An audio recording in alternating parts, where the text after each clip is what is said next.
এই বিশ্ব ভালোবাসা দিবস চালু করা হয়। 1993 সালের আগ পর্যন্ত বাংলাদেশে এটা চালু হয় নাই। আপনারা হিস্ট্রি ঘাটেন পড়েন। 1993 সালে ওই সময় একটা পত্রিকা ছিল, সম্ভবত তার নাম জয় জয় দিন। ওর একটা সম্পাদক ছিল, তার নাম হচ্ছে শফিক রহমান। অনলাইনে ঘাটেন, দেখেন পাবেন। এ লন্ডনে থাকতো, ওখানে পড়াশোনা করছে, ওখানকার কৃষ্টি কালচার শিখে এসে 1993 সালে প্রথম বাংলাদেশের মাটিতে এইভাবে ঢাকঢোল পিটায় এই বিশ্ব ভালোবাসা দিবস চালু করা হলো। এই যে ইয়াং জেনারেশন কেউই জানে না এগুলা, ছুটতেছে একটার পিছনে ছুটতেছে। আমাদের ইয়াংদের মূল প্রবলেম এটা, একটা সামনে কিছু দেখলেই দৌড় দেওয়া শুরু করো। আজকে থেকে বহু বছর আগে, আমার কথাটা একটু শুনেন, বহু বছর আগে একটা ধর্মযাজক ছিল খ্রিস্টান। ওটা 270 সাল কি 90 সালের কথা, অনেক আগের কথা। ওখানে একটা সেন্ট বলে এরা, সেন্ট মার্টিন আপনারা বলেন, এটাও একটা ধর্মযাজকের নামেই। আপনারা তো অনেকে জানেনও না যে সেন্ট মার্টিন দিবসও আছে। সেন্ট মার্টিনও কিন্তু দিবস আছে, প্রত্যেক ধর্মযাজকের নামে পশ্চিমরা দিবস তৈরি করছে আর কি। সেন্ট মার্টিন দিবস কবে জানেন আপনারা? 11 নভেম্বর। কত তারিখ? 11 নভেম্বর। তা ওটা আবার পালন করতে যায় না, বললাম যে বলতে চাই নাই, তা বলে ফেললাম। প্রত্যেক সেন্টের নামে ওরা এরকম করে একটা দিবস বানায়, ওদেরকে স্মরণীয় করে রাখার জন্য। কথা বুঝতে পারছেন? আমরা কি কখন আবু বকর দিবস বানিয়েছি? ওমর দিবস বানিয়েছে? ইসলামে বদর দিবস বলে কিছু আছে, উহুদ দিবস আছে, মক্কা বিজয়ের দিনও কি আমরা বিজয় দিবস পালন করি? ইসলামে আছে ঈদ উল ফিতর, ঈদ উল আজহা। কি আছে?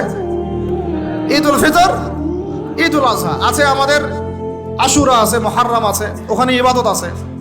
তারপরে আমাদের আরাফার দিনে সওমের ব্যাপার আছে, জিলহজে হজের ব্যাপার আছে, রমাদানের ব্যাপার আছে, এইগুলো আছে। আমরা কি নির্দিষ্ট করে কোনো দিনকে শুভ অশুভ এরকম ফিক্স করি? এই দিনটা শুভ, এই দিনটা অশুভ? নাউজুবিল্লাহ, এগুলো তো শিরক। এগুলো কি? ওই সাইন্টের নাম ছিল ভ্যালেন্টাইন।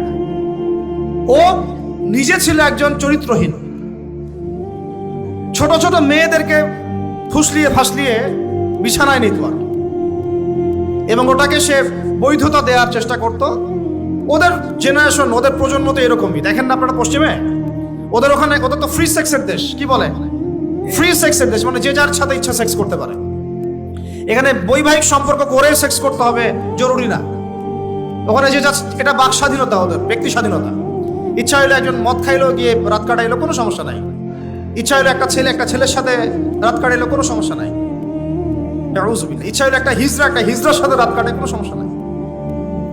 ইচ্ছা হইলো, মানে কি বলবো, একটা ছেলে 5টা মেয়ের সাথে একসাথে জেনা করলো, তাও সমস্যা নাই। 5টা ছেলে মিলে একটা মেয়ের সাথে জেনা করলো, কোনো সমস্যা নাই। এইগুলো আরো ভিডিও করে করে করে করে ইন্ডাস্ট্রি বানাইছে এরা। ওই ইন্ডাস্ট্রির নাম দিয়েছে পর্ন ইন্ডাস্ট্রি। কি ইন্ডাস্ট্রি? Porn industry. এগুলো যেগুলো অনলাইনে দেখানো হয়, এগুলো কোনোটা বাস্তব না, রিয়েল না, এগুলো শুটিং করা। এগুলো কি জাস্ট যেমন নাটক সিনেমা আপনারা দেখেন শুটিং করা, এগুলো কি বাস্তব? স্ক্রিপ্ট লেখা হয়, 10টা ক্যামেরা থাকে, লাইট ক্যামেরা অ্যাকশন, তারপর শুটিং শুরু হয়। ঠিক পর্ন ইন্ডাস্ট্রিটা এরকম একটা ইন্ডাস্ট্রি, এটা কোনো রিয়েল কিছু না। ওইটা সারা দুনিয়ার মানুষকে এরকম বেহায়াপনা নগ্নতা ছড়িয়ে দিয়ে ইন্টারনেটের মাধ্যমে প্রত্যেকটা দেশে দেশে পুরা দুনিয়া ছড়াই দিল। এই হলো এই সভ্যতা। ওই সভ্যতার এই ছিল সাইন্ট। সাইন্ট বলা হয় মানে সেন্ট, ধর্মযাজক।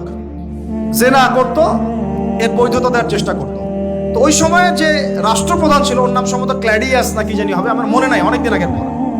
মেবি দ্বিতীয় ক্ল্যাডিয়াস হতে পারে, নামটা ভুলও হতে পারে, দেখে নিয়েন চেক করে। এ আবার ছিল একটু সৎ।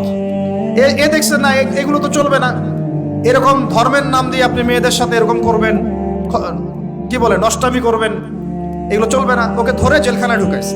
জেলখানায় ঢুকানোর পরে একজন কারারক্ষী আছে, ওই কারারক্ষীর মেয়ে আবার অন্ধ, আর এ সাইন্ট আবার চিকিৎসকও ছিল, সে আবার ট্রিটমেন্টও করত, চিকিৎসকও ছিল।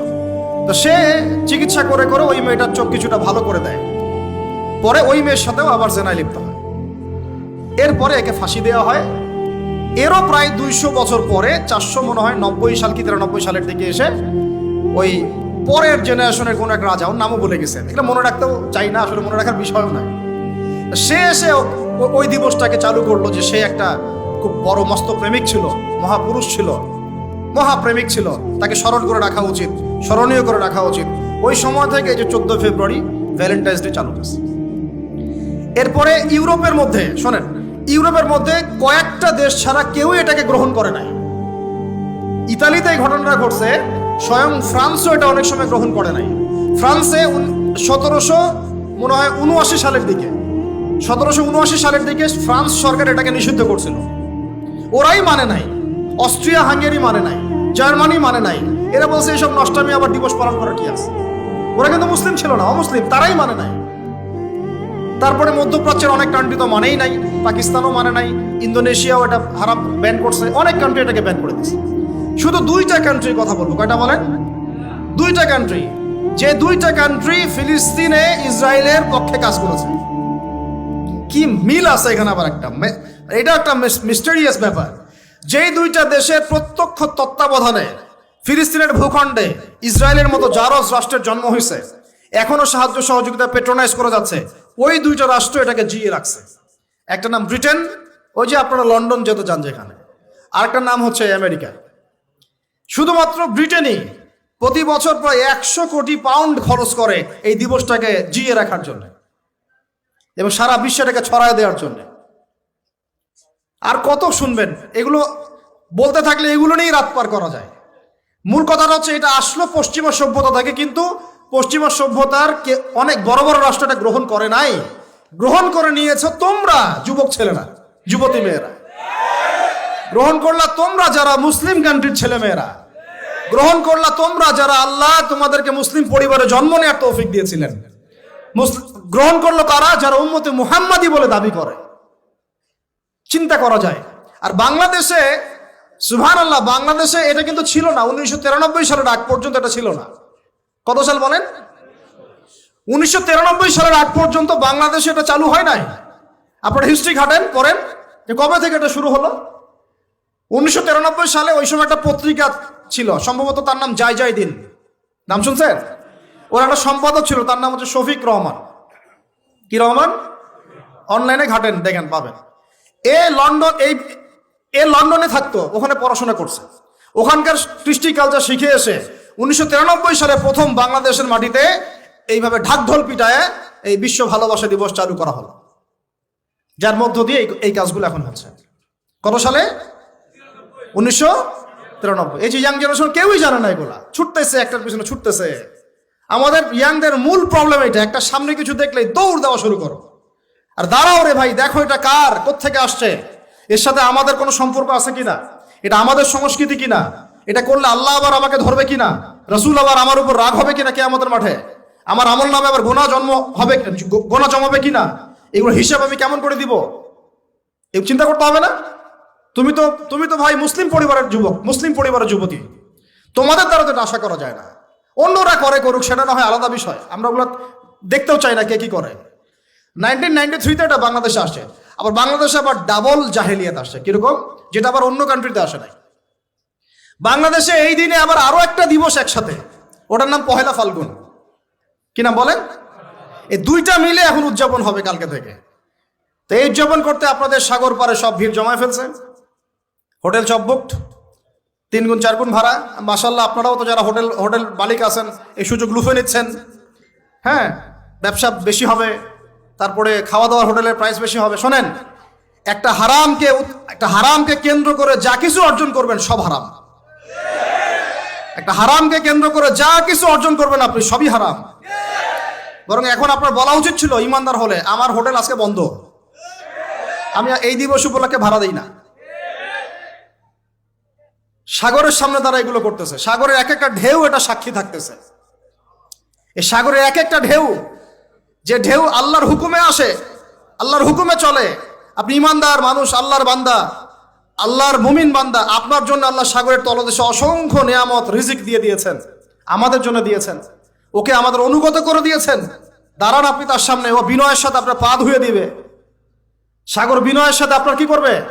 পা ধুয়ে দিবে। আর এই সাগরকে আল্লাহ যদি কোনোদিন বলেন এইখানে এরকম এই অশ্লীলতা হয়েছে, বেহায়াপনা হয়েছে, জেনা হয়েছে, ব্যভিচার হয়েছে, সমকামিতা হয়েছে, এই সাগর তুমি এই সমস্ত এলাকাবাসীকে ধ্বংস করে দাও, কি করবেন সেদিন? ঠেকাতে পারবেন? আমি কাউকে সন্তুষ্ট করার জন্য কথা বলছি না, আর কারো অসন্তুষ্টির পরও আমি করছি না। যেটা হক সেটা আমাকে বলতে হবে। কারণ যদি আমি না বলি ওই গজব আসলে আমি সদ্য ধ্বংস হয়ে যাব। আল্লাহ পাক চাইলে এক দিনের মধ্যে এমন সুনামি দিতে পারেন, পুরা কক্সবাজার কেন বাংলাদেশ পানির তলে চলে যেতে পারে। এই জায়গাকে বেছে নিছে এই জেনা দিবস পালন করার জন্য।